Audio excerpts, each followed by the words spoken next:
Jack and Jill were brought to the hospital, and nothing much happened to Jill, but Jack had to go through some brain surgery. They had to repair his skull, and he didn't have any health insurance, and because of that, the family became very poor. And in that poverty, that changed the life of Jack. Jack had a resolve in his little heart, very firm, very, very confident, great conviction. He said, I will never be poor again. At the age of 15, Jack started selling peanut butter and jelly sandwiches to his classmates. And he would sell them for 10 pesos, earn 5 pesos for every sandwich. And he started earning good amount of money every month. But he decided to follow Proverbs 21, verse 20. He decided to save for his future. He did not spend, he saved. And what he did, and he had an uncle, and his uncle taught him to invest in a paper asset. His uncle told him, why don't you invest whatever money you earn from your sandwich business into the stock market and buy solid, strong, stable, great companies. Just put it there month after month after month. And Jack did that. He invested 2,500 pesos every month. From the age of 15, every month, all the way until he was 20 years old. How many years did Jack invest? 5 years, every month, 2,500. At the age of 20, he decided to give his life to the Lord, and he served Anawim, our ministry for the poorest of the poor. And he served there, and he received a little allowance, so he could not save anymore. So all his investments really happened from the age of 15 all the way until the age of 20. Are you listening to me? After that, he was not anymore able to invest. Jill, on the other hand, nothing happened to her, except for a few scratches here and there when she fell down the hill. Nothing much happened to her. What happened, though, was that, she became happy-go-lucky girl, and she started working. She started working as a mountain climbing instructor. So yes, falling down the hill had some psychological, emotional impact in her life. But she never saved, never invested, unlike Jack. But they still remained friends. Well, at the age of 27 years old, Jack called up Jill. Both of them at the same age. And Jack, invited Jill to attend the feast. And, for the longest time, he was inviting her, but she never wanted to go. But at the age of 27, she did. And she attended the feast, and she heard this handsome preacher talk about God and God's love, and she was touched. And then as she attended the feast, she began to hear how to be rich is not bad, if your heart is in the right place. And she heard about how to invest. And so at the age of 27, Jill decided to invest 2,500 pesos every month. From the age of 27, all the way, she was so faithful, attending the feast, faithful to God, faithful in her investments. She invested until the age of 65. From 27 to 65, 38 years of giving 2,500 every month. This is how the story ended. One day, Jack and Jill were attending the feast. After the feast, they had lunch together. And then Jack said over lunch, you know what? I'm 65. I'm ready to retire. Don't get me wrong. I love serving God in Anawim, but I'm getting old. I want to retire. And Jill said, you know what?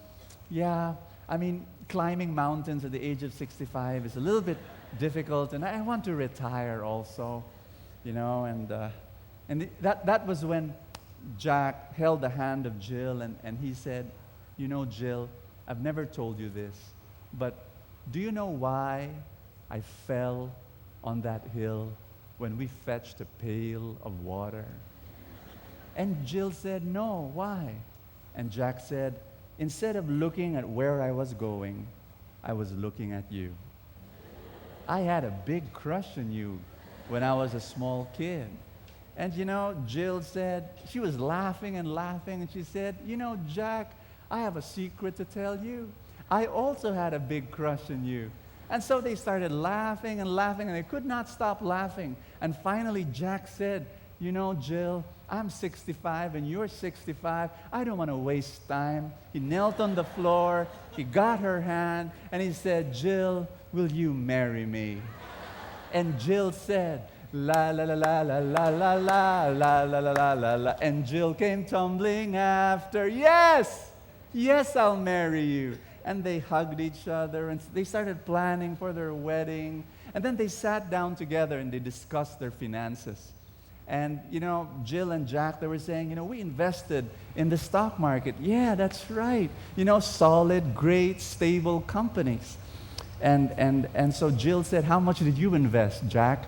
And Jack smiled and he said, very, very small. I invested a long time ago when I was 15. All the way until I was 20.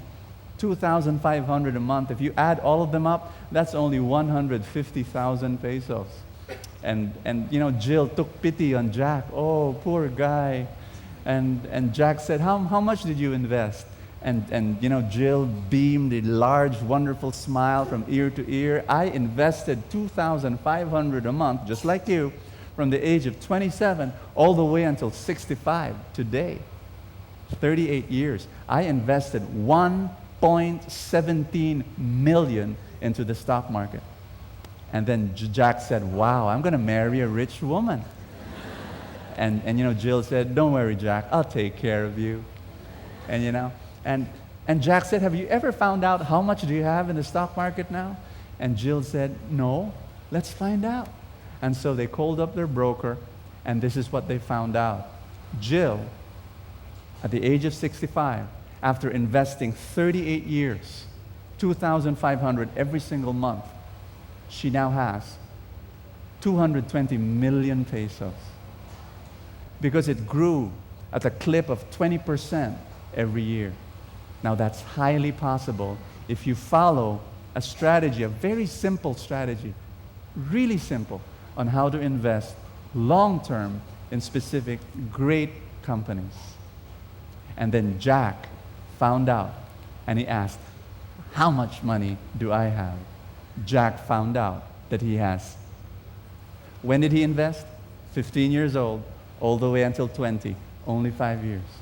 He has 1 billion pesos. Jack has more money than Jill. Why? Because he started investing 12 years before Jill. And so I'm speaking to you now, all of you who are 30 years old and below, raise your hand. Okay, those of you who are 40 years old and below. Okay. Let your hands stay up, please. I'll speak to you now. If you do what I tell you to do and start investing, you will have tens of millions of pesos in your retirement fund. Those of you who are 30 years old and below, raise your hand. If you do what I tell you to do, you will have hundreds of millions of pesos in your retirement fund. Those of you who are 15 years old and below, raise your hand.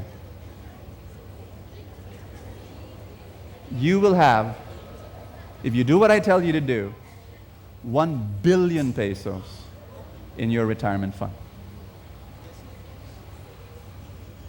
The key is to sow in time of famine. To start investing when you have no money. To start investing when you have very little money. To start investing when you're very young. To start investing right at that point when your income comes in trickles. That's where you start. You start the way Jack started. Am I making sense? You invest in either mutual funds or in the stock market directly. The mutual fund is simpler. All you have to do is get your money, put it every month. I'll show you some mutual fund companies you can invest in. It will grow at about 12% every year on average or more. 12%, growing year by year. They will charge a very small management fee for taking care of your money and investing it into the stock market. So the two ways of investing in the stock market are indirect and direct. Indirect is through mutual funds. You can invest directly, everybody say directly, into the stock market by you yourself buying great, strong, stable companies in the stock market. And it will grow at about, if you follow my strategy, if you will follow the strategy of my mentors, a growth of about 20% or more every year. Now, how small can your investment be? Ask me how small. My maids, my helpers at home, they invest in the stock market. That's how small. They invest small amounts every single month. Right now, they're averaging about 2,000 pesos every month investing in the stock market. And we have a goal. I lead them in a small caring group every week, right? So I take care of their spiritual life. I also take care of their financial life.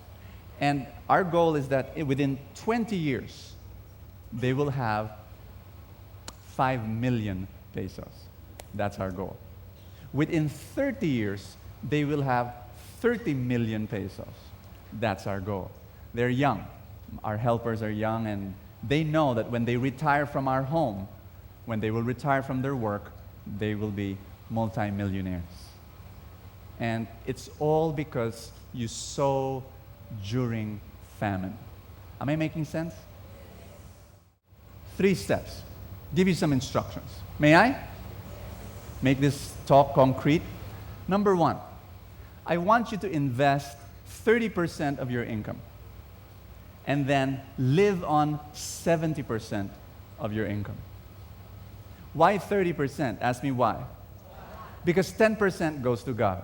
And as Ronnie said, it's your greatest investment.